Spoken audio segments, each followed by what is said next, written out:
vídeos de Creep y Weekend y edito mientras ves que tu paciente se levanta. En la morgue. Buenas, mis panas. La verdad, me ausenté por la chamba y la escuela, ambas cosas me consumen, y me estoy volviendo un lobo solitario y ocupado. Sin embargo, los quiero, mis panas, así que el día de hoy les hago una entrega nueva de Creep y Weekend y edito para que los escuchen mientras mimen.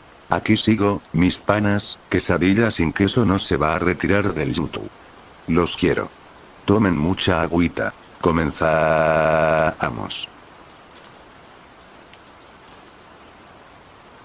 El agujero del diablo.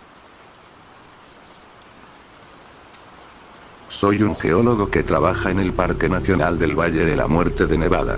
En el transcurso de los últimos meses, hemos estado estudiando la formación geológica apodada el agujero del diablo.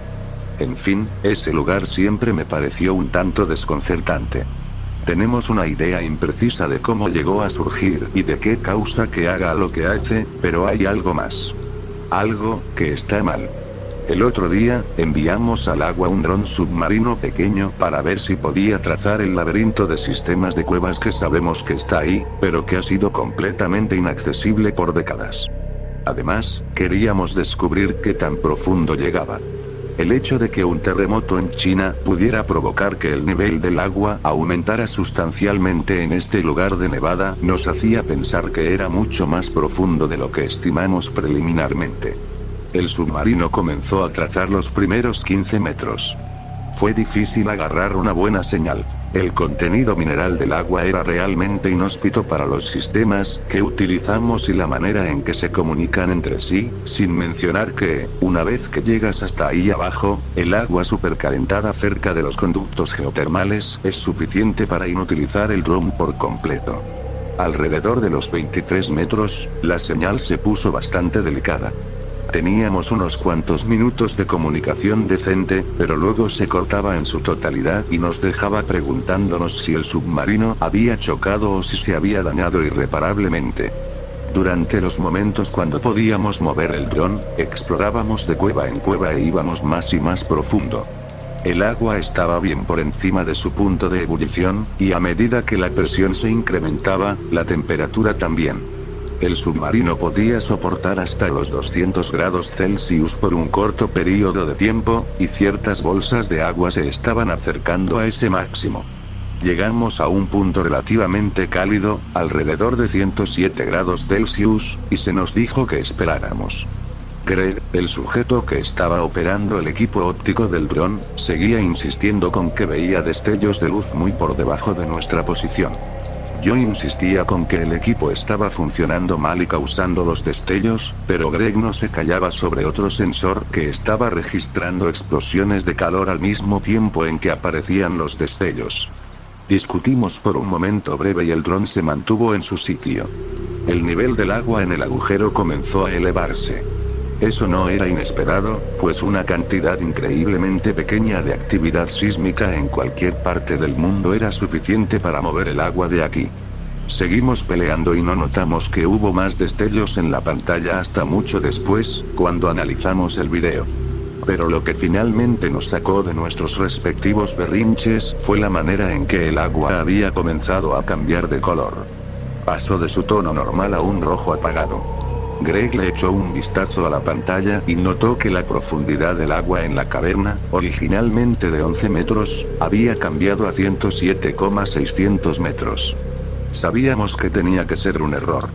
Aparecieron más destellos en la pantalla a medida que el agua espumeaba y burbujeaba en la superficie, y luego la transmisión se cortó. Y se quedó cortada. Greg y yo analizamos el video por la noche. Todo lo que habíamos visto estaba ahí y aún era igual de confuso.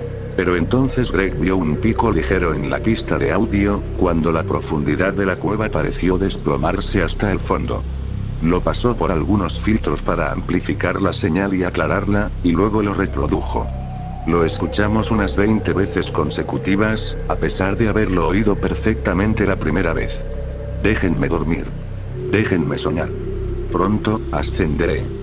correspondiente con el incremento masivo en profundidad y con la última palabra del mensaje, hubo un destello más en el último fotograma antes de que el dron se perdiera.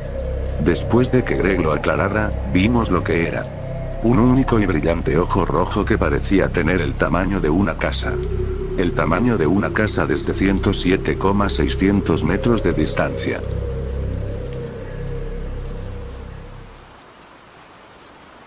El hombre jamás regresó de la luna.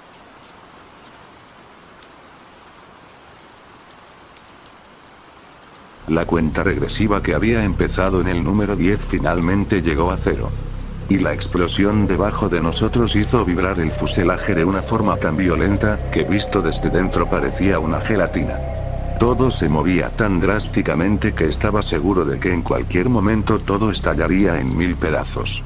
Después de varios minutos, el cohete se estabilizó y el movimiento apenas era perceptible.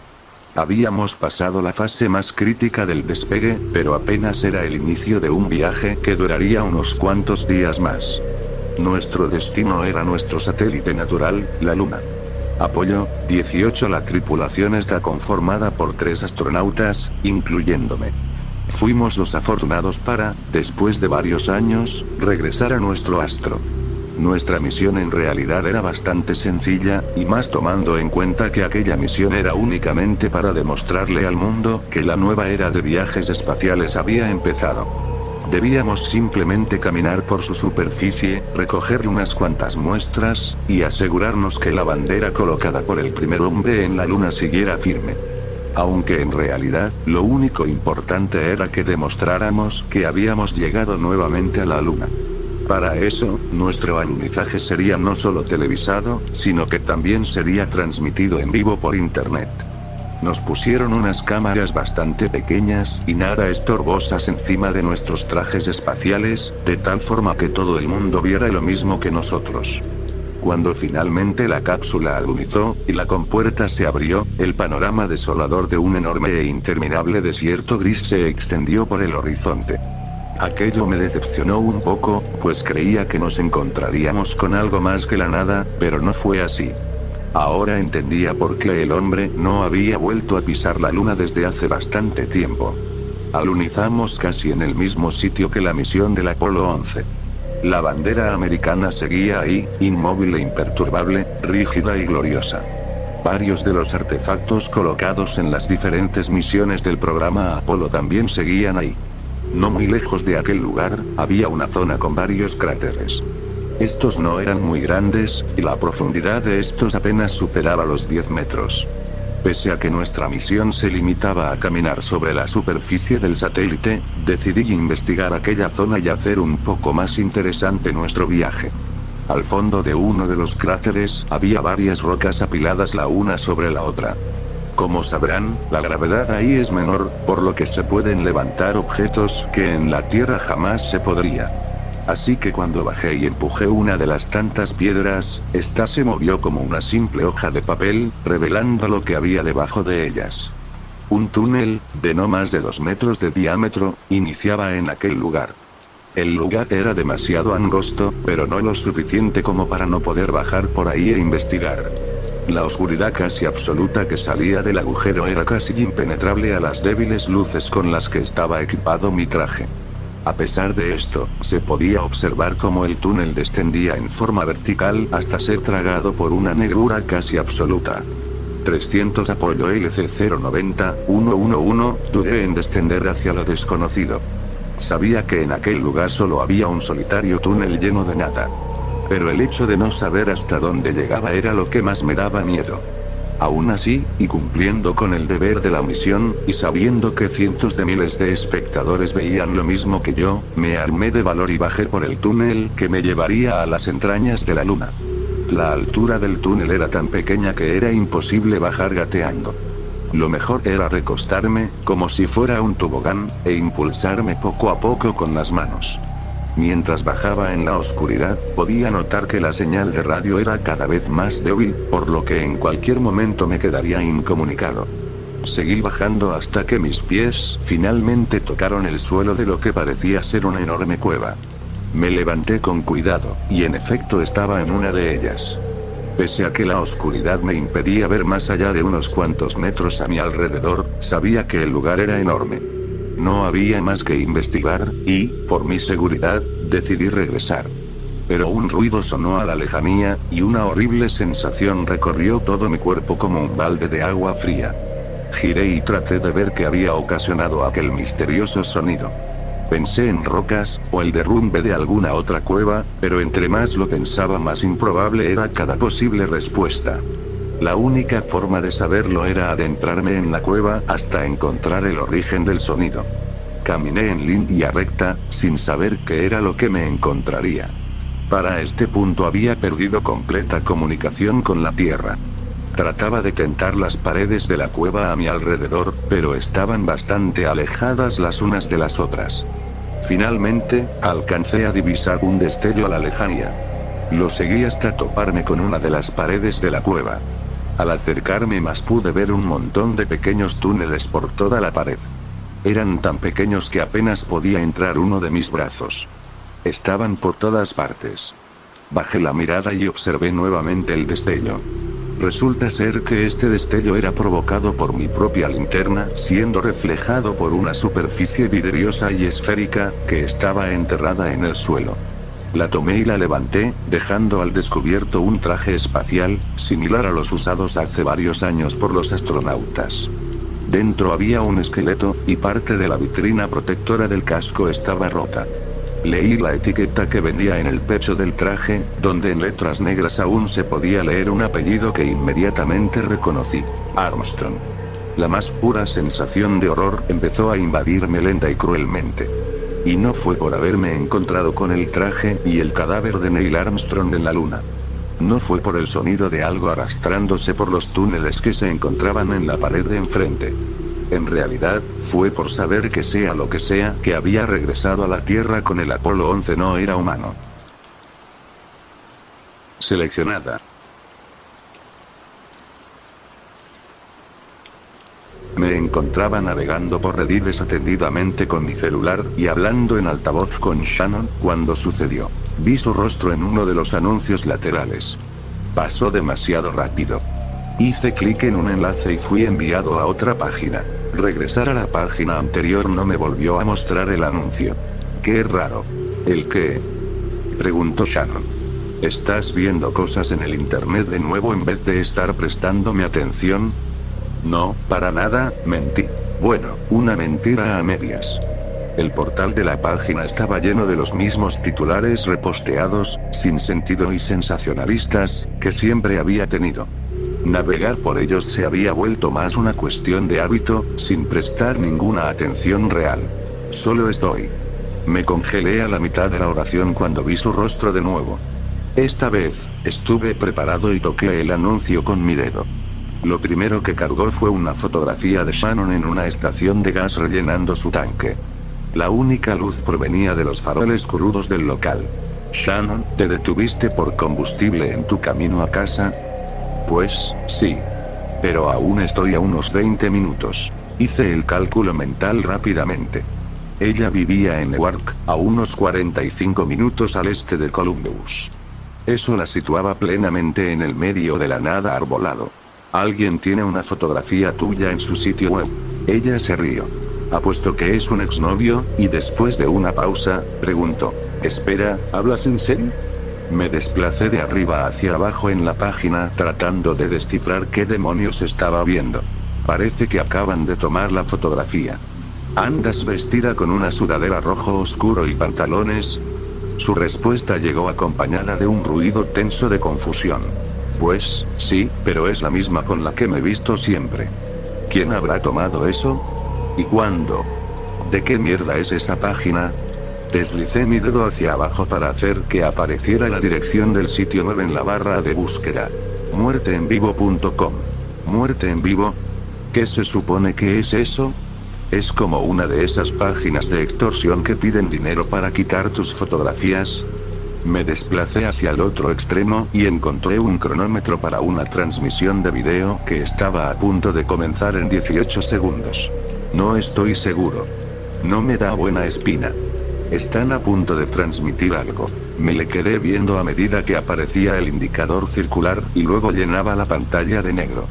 La perspectiva se movió abruptamente por un momento, como si alguien se estuviera alistando, y luego pude ver un tablero de mandos de un vehículo grande, probablemente de una camioneta. La cámara se alzó para enfocarse en un hombre con un pasamontañas negro, pero no era él quien sostenía la cámara. Bien, gente, dijo con emoción mientras conducía, su voz siempre levemente distorsionada. Esta es una nueva ronda para nuestro sitio web más reciente. Les mostraremos quién manda a estos imbéciles. Eso les dará algo en qué pensar. Mientras utilizaba su otra mano para guiar el volante, levantó su teléfono con la fotografía de Shannon en la estación de gas. Este es nuestro primer objetivo. Estamos a unos 2 minutos detrás de ella, pero la alcanzaremos rápido. Es una carretera recta y no hay desvíos en los siguientes 10 kilómetros, así que no la perderemos. El camarógrafo fuera de foco se giró para mostrar el camino revestido por la noche. Escuché un clic. Los faroles se apagaron. La voz distorsionada dijo, entrando en modo nocturno, primor. Nunca nos verá venir. Se me heló la sangre. Shannon. ¿Qué? ¿Descubriste lo que está pasando? Shannon, dije de nuevo, incapaz de procesar lo que veía. Hay hombres con pasamontañas en una camioneta negra que lleva las luces apagadas. Van detrás de ti en la carretera. ¿Qué? Sonó mitad entretenida, mitad aterrada. ¿De qué estás hablando? La voz distorsionada dijo, la revancha será dulce. Creen que son mejores que nosotros, pero les enseñaremos. Shannon. Grité por mi teléfono. Sal de la carretera. Te seleccionaron en la estación de gas y están detrás de ti. ¿Hablas en serio? ¿Sí? Estoy viendo su transmisión en vivo en este momento. ¿Pero cómo es posible eso? No lo sé, pero está pasando.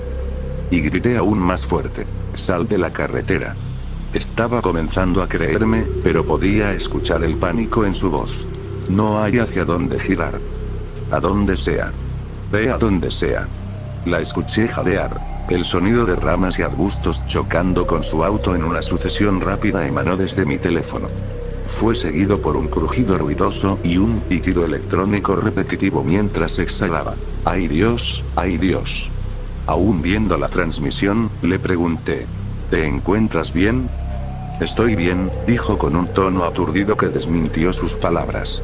La escuché abrir la puerta de un empujón y trepar los arbustos contiguos. Estoy bien. En la transmisión vi un par de faroles en la distancia entrando en escena. Por Dios, apaga tus luces. No puedo, murmuró.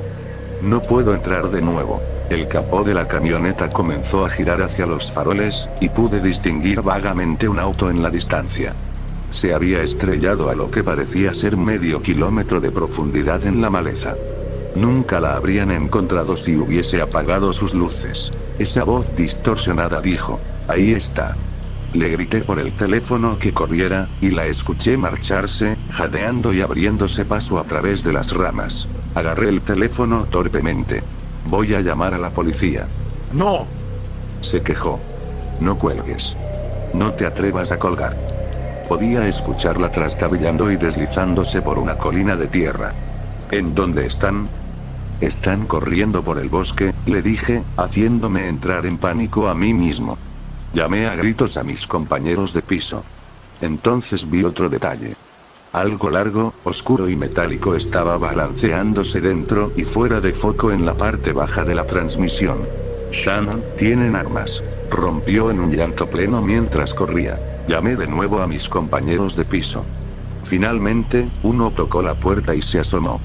Grité a todo pulmón. Llama a la policía. Unos hombres con pistolas están persiguiendo a Shannon por el bosque. Sus ojos se ampliaron, pero se fue corriendo a buscar su teléfono. Mi pulso aún estaba agitado. Esto no podía estar pasando. Shannon no contestó. Aún podía escucharla corriendo, raspándose y cayendo. Al final, la escuché saltar por una pendiente rocosa. Luego hubo un grito, un crujido y, por último, nada. Shannon. Después de 10 segundos de silencio absoluto, los 10 segundos más largos de mi vida, la escuché carraspear y luego murmurar. Estoy viva. Creo que me rompí las costillas. No tenía buenas noticias para ella. Yo mismo apenas podía hablar. Se encuentran en la cima de una pendiente elevada. Van por ti. No me puedo mover, murmuró. La voz distorsionada de la transmisión dijo. Creo que ya la tenemos. ¿Es ella la que está ahí abajo? Oh, rayos, esto será divertido. ¿Esos fueron ellos? El teléfono tembló en mis manos. ¿Los escuchaste? Solo a través del teléfono. No oigo nada más. Estaban en la pendiente equivocada. Shannon, sé que duele, pero te tienes que esconder. ¿Está bien? ¿Me escuchas? Tienes que arrastrarte debajo de algo, detrás de algo, lo que sea. Estamos llamando a la policía. Mi compañero de cuarto apareció en el marco de mi puerta con el teléfono contra su oreja y su rostro pálido. Rumbo a Newark, le indiqué. A unos 20 minutos al oeste. Asintió y comenzó a responder preguntas que no pude escuchar. El único ruido de mi teléfono era de Shannon arrastrándose por las hojas y la tierra mientras sollozaba. Ahí está. Gritó la voz distorsionada y el camarógrafo se echó a correr a su lado. No me podía mover. No podía respirar. Mi compañero de piso estaba llorando mientras hablaba con la policía. Yo solo observaba la transmisión. Por favor, no, no, no. Oh Dios, había una silueta humana en la tierra. Vestía con una sudadera roja. Shannon, te ven. Están corriendo hacia ti. Comenzó a gritar con el terror más absoluto que había oído provenir de pulmones humanos. Los dos hombres enmascarados en el video corrieron directamente hacia la persona en la tierra, la agarraron por la fuerza y comenzaron a darle la vuelta. De pronto, la transmisión se congeló. Me le quedé viendo a mi compañero de piso con confusión y terror. Se acercó para ver el video congelado. ¿Shannon? Pregunté tentativamente. Con el altavoz justo en mi oído, escuché. Podía oír su respiración adolorida. No los veo, pronunció después de unos 10 segundos. Bajé el teléfono y miré el video congelado. Había aparecido texto a través de él. ¿Te gustó el video? Desbloquea el resto por solo $5.99. Tragué un nudo en mi garganta. ¿Qué putas es esto? Preguntó mi compañero de piso. Mientras Shannon seguía luchando por respirar en el otro lado de la línea, me desplacé hacia abajo, a una nueva sección del sitio que no estaba disponible antes. Aquí, en muerteenvivo.com, usamos información y fotografías de tu teléfono y perfil de Facebook para generar automáticamente vídeos aterradores. Es lo último en comercialización dirigida. ¿Disfrutaste 2 hombres con pasamontañas? Escoge de una amplia variedad de... Aún estaba temblando, pero ahora por razones muy diferentes. Debajo de las palabras había una fotografía de un hombre enmascarado sosteniendo su teléfono como lo había hecho al comienzo de la transmisión. La pantalla de su teléfono era un fondo azul, y luego una serie de personas diferentes aparecieron en él. Muerte en Vivo como utiliza lo más nuevo en tecnología de realidad virtual. Mientras que tú y tus amigos pueden creer que sus teléfonos están apagados, nosotros escuchamos y observamos a través de sus cámaras y micrófonos, permitiéndonos escoger qué caminos y escenas tomará la transmisión en vivo. Te garantizamos que morirás del miedo. ¿Qué está pasando? Soltó Shannon. Podíamos escucharla arrastrándose por el suelo del bosque. ¿En dónde están? No contestamos de inmediato. No podíamos. Sobrecogido por una furia y una sensación de violación que nunca había experimentado antes, hice clic en los términos de servicio del sitio web. Aparentemente, había accedido a dejarlos entrar a mis datos, perfil, cámara y micrófono simplemente con visitar la página. En cierta forma, fue mi culpa. Dios mío, fue un anuncio. Literalmente había pinchado un anuncio de la barra lateral. ¿Quién hubiera pensado que eso iba a ocurrir? Eisoctrofobia. Cuando tenía 9 años, desarrollé una fobia que, según nos dijo el doctor, era infrecuente. Eisoctrofobia es el miedo a los espejos, o, más acertadamente, a ver tu reflejo en un espejo. No a muchas personas en esta época y a esa edad les disgusta verse a sí mismas. Ahora, el narcisismo es más común y las selfies en el espejo son la sensación.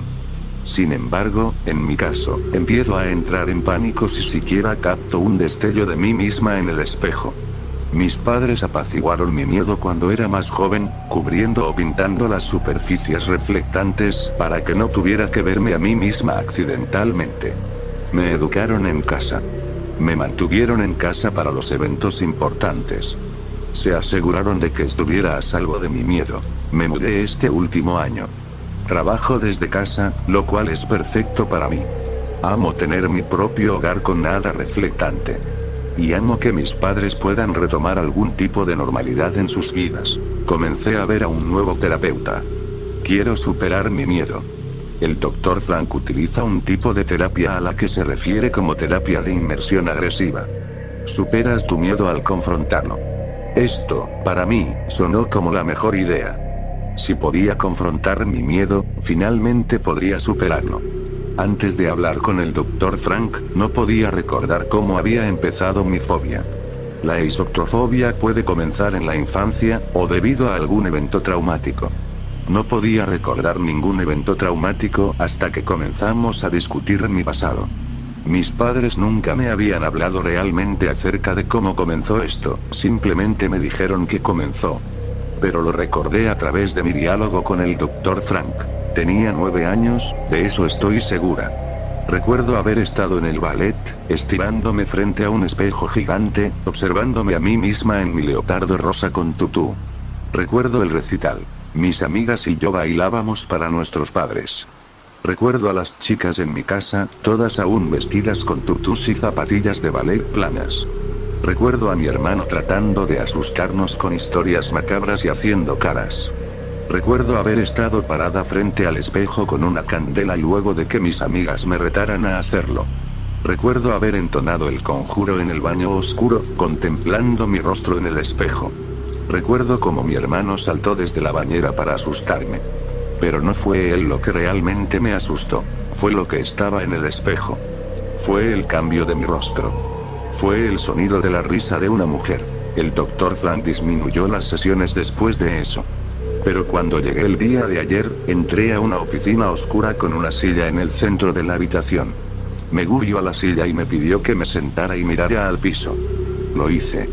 Me dejó en la habitación y regresó con un espejo de cuerpo completo. Me puse de pie, lista para echarme a correr. Él me calmó y me senté de nuevo. Puso el espejo frente a mí. Cerré mis ojos y sentí el pánico familiar asentándose. Mis palmas estaban sudando, bilis se elevó por la entrada de mi garganta, el latido de mi corazón era tan ruidoso que podía escucharlo en mis oídos. Quería correr, vomitar o ambos. Abre tus ojos, mira a tus pies, dijo el doctor. Me recordé que esto era lo que yo quería. Inmersión. Confrontar mis miedos. Abrí los ojos y me enfoqué en mis pies. Desplacé la mirada y vi mis piernas a través del espejo. Los latidos de mi corazón se incrementaron un poco, pero aguanté con fuerza. Moví la mirada hacia mi pecho, estudiando mis manos por un momento, las cuales se aferraban al regazo de la silla como si mi vida dependiera de ello. Mi estómago se contrajo ante el pensamiento de ver mi rostro, pero alcé la mirada de nuevo. Vi mi rostro por primera vez en más de una década. Lucía normal.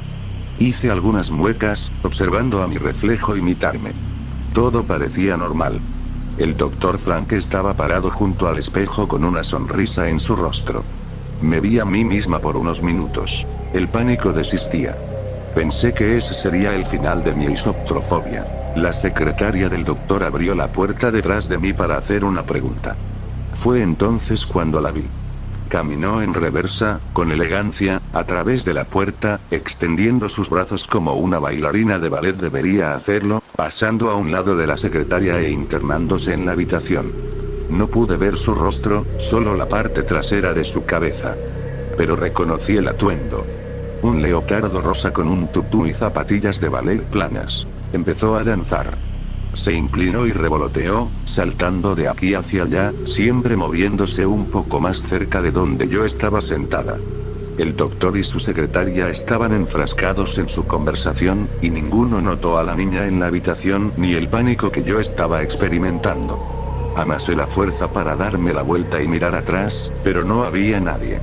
Solo la secretaria parada en el pasillo. Me di la vuelta hacia el espejo y ahí seguía, abriéndose camino hacia mí con su baile. Me sobresalté y salí corriendo de la oficina. Corrí por la ciudad y hacia mi complejo de apartamentos, evadiendo toda superficie reflectante que podía, captando destellos de su baile en las que no pude eludir. Una vez que estaba a salvo en mi departamento, di un respiro hondo sintiendo como el alivio fluía por mi cuerpo.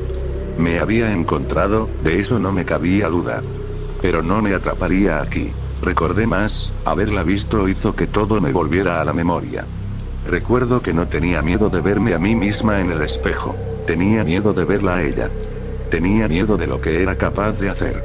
Ella me invocó hace una década, pero no funciona al revés. No voy a regresar al espejo ni me puede obligar. Esta es mi vida ahora.